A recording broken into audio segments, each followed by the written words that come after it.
അസ്സലാമു അലൈക്കും. എല്ലാ കൂട്ടുകാർക്കും പുതിയൊരു വീഡിയോയിലേക്ക് സ്വാഗതം. എന്തൊക്കെ എല്ലാവരും വിശേഷങ്ങളൊക്കെ സുഖല്ലേ? ഇത് 4-ാം നോമ്പിൻ്റെ അന്നത്തെ വിശേഷങ്ങളൊക്കെയാണ്. അന്ന് നമുക്ക് പ്രധാനപ്പെട്ട ഒരു ദിവസം കൂടെയാണ് കേട്ടോ. നമ്മളമ്മ മരിച്ചിട്ട് 12 വർഷം തികയുന്ന ഒരു ദിവസമാണ്. അപ്പം നിങ്ങളെല്ലാവരും ദുആയിലൊക്കെ ഒന്ന് ഉൾപ്പെടുത്തുക. പിന്നെ ഇന്ന് നമ്മൾ അടുക്കളയിൽ നല്ല നാടൻ ബീഫ് കറി ഉണ്ടാക്കുന്നുണ്ട് വറുത്തരച്ചിട്ട്. പിന്നെ മുഹബത്ത് കാ സർബത്ത് ഉണ്ടാക്കുന്നുണ്ട് കേട്ടോ. അപ്പം ഞാൻ പെൽച്ചക്കാണ് വീഡിയോ എടുക്കുന്നത്. അപ്പോൾ വീഡിയോ നിങ്ങളെല്ലാവരും ഒന്ന് ഇഷ്ടപ്പെട്ടാൽ മറക്കാതെ ലൈക്ക് ചെയ്യണം. നമ്മളെ വീഡിയോക്ക് ലൈക്ക് വളരെ കുറവാണ്. ലൈക്ക് ഉണ്ടെങ്കിലേ നമ്മളെ വീഡിയോ എല്ലാവരും മുന്നിലേക്ക് എത്തിപ്പെടുള്ളൂ കേട്ടോ. മറക്കരുത് കേട്ടോ. അപ്പം നമ്മളിതാ പെൽച്ചക്ക് നീച്ചിട്ട് നമ്മൾ ആംപ്ലേറ്റ് പൊരിക്കാനൊരു പുറപ്പാടാണ്. അപ്പം ഇങ്ങനെയൊക്കെ ആംപ്ലേറ്റ് പൊരിച്ചാൽ എല്ലാവർക്കും ഇഷ്ടപ്പെടും ചെയ്യും. കുട്ടികളെ വയറും നിറയട്ടോ. ലേശം ചോറൊക്കെ കമ്മിയായാലും ഇത് ഇഷ്ടപ്പെടുന്ന ഒരു കൂട്ടാനുമാണ്. വയറ് നിറയും ചെയ്യും. അപ്പം ഞാൻ 2 വെല്ലുള്ളി വാട്ടിയിരുന്നു. അതിക്ക് ഞാൻ ലേശം ചിക്കൻ മസാലയും കുരുമുളക് പൊടി ഇട്ട് കൊടുത്തുകൊണ്ട് ഒന്നും പാടെ വാട്ടി ലേശം മല്ലിച്ചപ്പ് ഇട്ട് കൊടുത്തിട്ട് ആംപ്ലേറ്റ് ചുട്ടിട്ടുണ്ട് കേട്ടോ. 2 മുട്ടയും എടുത്തിട്ടുണ്ട്. അതിൻ്റെ ശേഷം ഞാൻ മോനൂനെയും ഷാലൂനെയൊക്കെ വന്ന് വിളിക്കുകയാണ് കേട്ടോ. ഓല് 4:30ക്കാണ് നീക്കുക.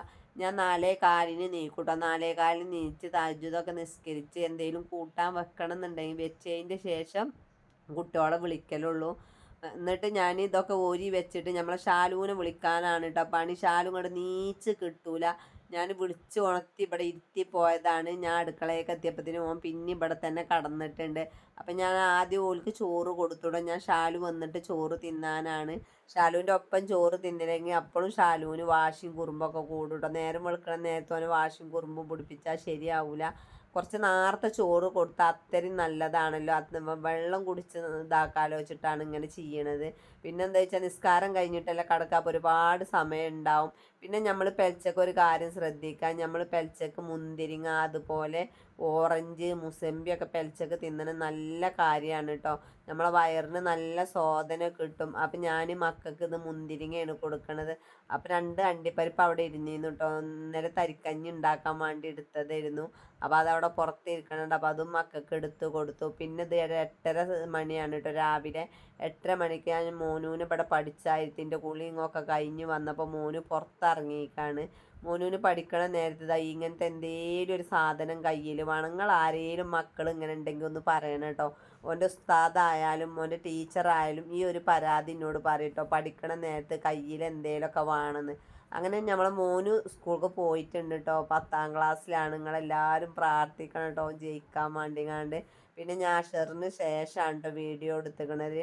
ഒരു 4:30 മണിക്ക് അടുക്കളയെ കയറിയിട്ടുണ്ട്. നമ്മൾ ബീഫ് കറി ഉണ്ടാക്കാൻ വേണ്ടിങ്ങാണ്ട് ലേശം ബീഫ് എടുത്തിട്ടുണ്ട്.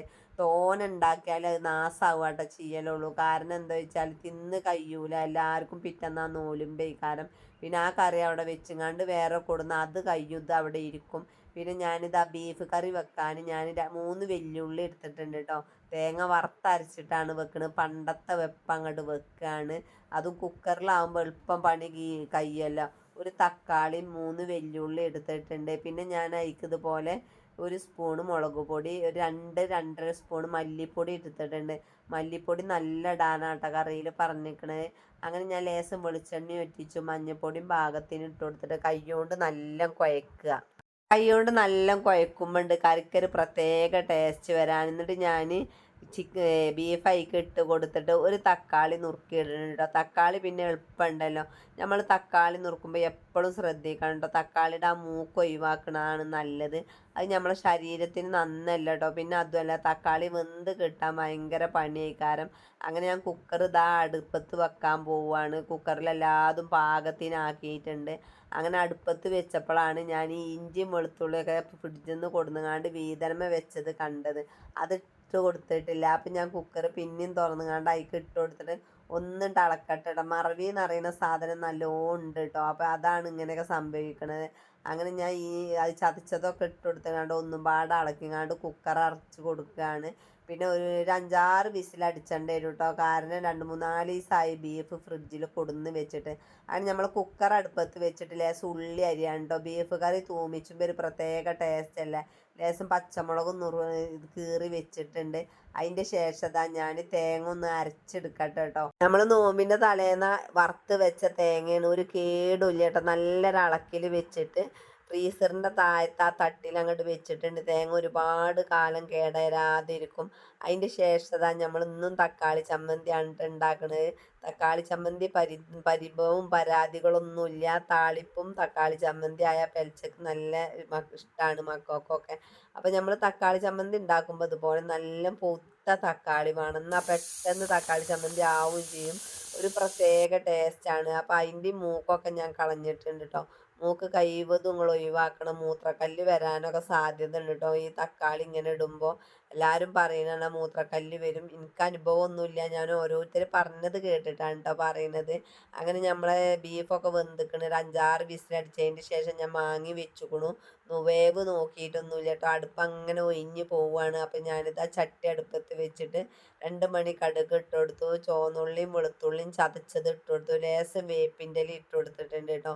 പച്ചമുളകും പാകത്തിന് ഇട്ട് കൊടുത്തിട്ടുണ്ട്. എന്നിട്ട് നമ്മൾ തക്കാളി വലിയതാക്കി നുറുക്കിയിട്ടുണ്ട്. തക്കാളി ചമ്മന്തിക്ക് എപ്പോഴും തക്കാളി നുറുക്കുകയാണെങ്കിൽ ഒരുവിധം വലിയതാക്കി നുറുക്കുകയാണ് നല്ലത്. എന്താ വെച്ചാൽ വെന്ത് കഴിഞ്ഞാൽ ഇങ്ങോട്ട് ഉടച്ചാൽ നമ്മൾ ആ തോല് വേറെ ഇങ്ങോട്ട് പോകും.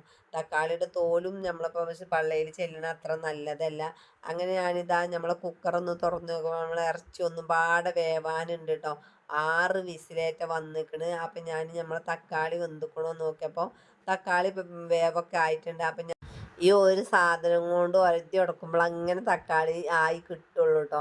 അപ്പോൾ തക്കാളി ചമ്മന്തി ആയിട്ടുണ്ട്. ഇനി ഞാൻ കുക്കർ ഒന്നും പാടെ അടുപ്പത്ത് വെച്ചിരുന്നു.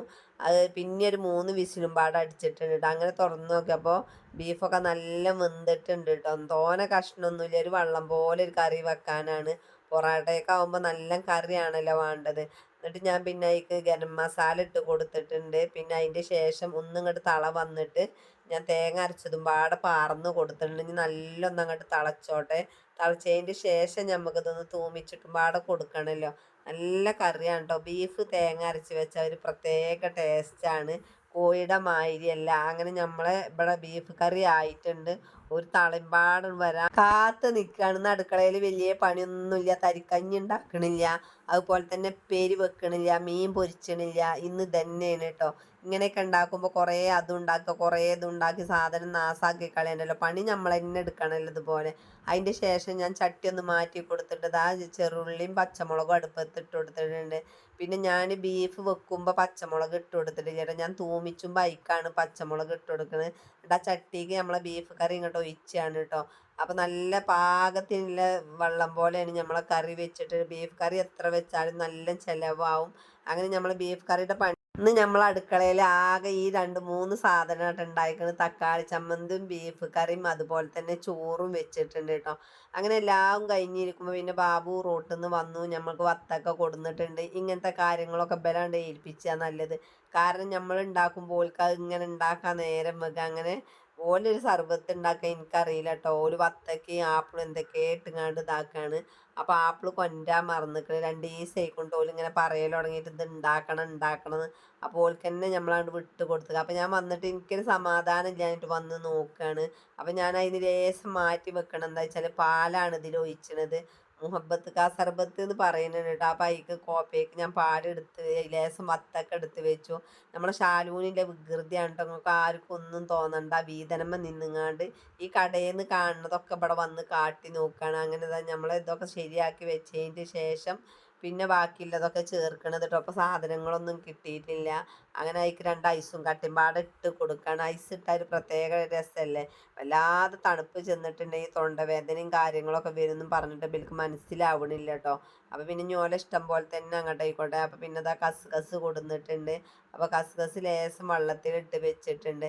പിന്നെ നമ്മളിതുപോലെ ഞാൻ വന്ന് നോക്കുമ്പോൾ കണ്ടതാണ് ഇത് ഇതിലേക്ക് ഒഴിച്ചിങ്ങാണ്ട് ഫ്രിഡ്ജിൽ വെക്കാൻ. എന്നാൽ കണക്കായിരുന്നു. അപ്പോൾ ഞാനത് പാത്രത്തിൽ തന്നെ ഒഴിച്ചിട്ട് ഫ്രിഡ്ജിൽ വെച്ചുവിട്ടു. അപ്പോൾ ലേശം മുന്തിരിങ്ങയും ആപ്പിളും പാടെ നുറുക്കിയിട്ടിട്ടുണ്ട്. അപ്പോൾ അതിക്ക് ആപ്പിൾ നമ്മൾ തോലെത്താതെ ഇടാൻ പറ്റില്ല. തോല് ചെത്തിയിട്ട് ഇടാട്ടോ നല്ലത്. ഇവിടെ തോലോടുക്കനെ ഇട്ടിട്ട് നമ്മൾ നോൽമ്പറക്കണ നേരത്തെ അത് ഇങ്ങനെ കടിച്ചാണ്. പിന്നെ അതാ നമുക്ക് പൊറാട്ട കൊടുന്നിട്ടുണ്ട്. നല്ല മയല്ല പൊറാട്ടയാണ് കിട്ടിയിട്ടുള്ളത്. പിന്നെ ലേശ എണ്ണക്കടി വാങ്ങിയിട്ടുണ്ട് കേട്ടോ. തോനൊന്നും വാങ്ങിയിട്ടില്ല. ഓരോ സമൂസ എടുക്കുക, ഓരോ കട്ട്ലേറ്റ് കൊടുക്കുക. നല്ല ടേസ്റ്റിലെ സമൂസയും കട്ട്ലേറ്റും ആട്ടോ. ഇതുവരെ ഇങ്ങനെ രസമല്ലേ കിട്ടിയിട്ടില്ല കേട്ടോ കടയിൽ നിന്ന് കൊണ്ടുവരുമ്പോൾ. അങ്ങനെ ഇതെല്ലാ വിഭവങ്ങളും നിരത്തി വെച്ചിട്ടുണ്ട്. അങ്ങനെ ഞങ്ങളെല്ലാ പണിയും കഴിഞ്ഞിട്ട് മൗലൂദ് ചെല്ലാണ് കേട്ടോ. നോൽമ്പ് പറഞ്ഞാൽ എല്ലാത്തിനും പാടും നമുക്ക് നേരം കിട്ടൂല. അപ്പം മൗലൂദ് ആദ്യം അങ്ങോട്ട് ചെല്ലി വെക്കുകയാണ്. അതിന് കാത്ത് നിൽക്കുകയാണ്. ഞാൻ എല്ലാതും കഴിഞ്ഞപ്പോഴത്തേനും ഓലിവിടെ ഇങ്ങനെ വന്ന് എന്നെ കാത്തിരിക്കുകയാണ്. അങ്ങനെ നമ്മൾ മങ്കൂസ് മൗലൂദാണ് കേട്ടോ ചെല്ലിയിട്ടുള്ളത്. നമ്മളെ മക്കൾ നമ്മളെ ഇതൊക്കെ പഠിച്ചെടുക്കേണ്ട ഒരു കാര്യങ്ങളാണ്. നമ്മൾ ചെയ്യുന്നുണ്ടെങ്കിൽ നമ്മളെ മക്കൾക്ക് ഇതൊക്കെ ഓർമ്മ ഉണ്ടാവുള്ളൂ. കഴിഞ്ഞൊല്ലം ഇതുപോലെ കൊല്ലം തേച്ചിലൊക്കെ കുറച്ചൊക്കെ വലിയ പരിപാടിയായി കഴിച്ചിരുന്നു. ഇക്കുറി മോനുവിൻ്റെ പരീക്ഷയും കാര്യങ്ങളൊക്കെ ആയിട്ട് അത് കഴിഞ്ഞിട്ട് ഇനി നമുക്ക് നോൽമ്പർപ്പിച്ചലും കാര്യങ്ങളൊക്കെ ആക്കാമെന്ന് പറഞ്ഞിരിക്കുകയാണ്. അങ്ങനെ നമ്മൾ നോൽമ്പറക്കം ഇവിടെ കാത്തിരിക്കുക. 2-3 മിനിറ്റ് ഉള്ളൂ കേട്ടോ ബാങ്ക് കൊടുക്കാൻ.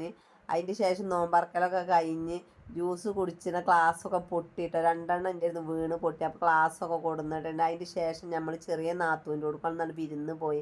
അപ്പോൾ അവിടെ നല്ല മാങ്ങയും പായസമൊക്കെ ഉണ്ടായിരുന്നു.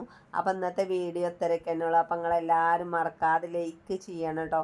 ഇന്നലത്തെ വീഡിയോക്ക് അൽഹംദുലില്ലാ ലൈക്ക് കണ്ടപ്പോൾ നല്ല സന്തോഷമായി. അപ്പോൾ അതുപോലെ ലൈക്ക് ചെയ്യുക, കമൻറ്റ് ചെയ്യുക. അടുത്ത വീഡിയോ കൊണ്ട് പിന്നെ വരണ്ട. അസ്സലാമു അലൈക്കും.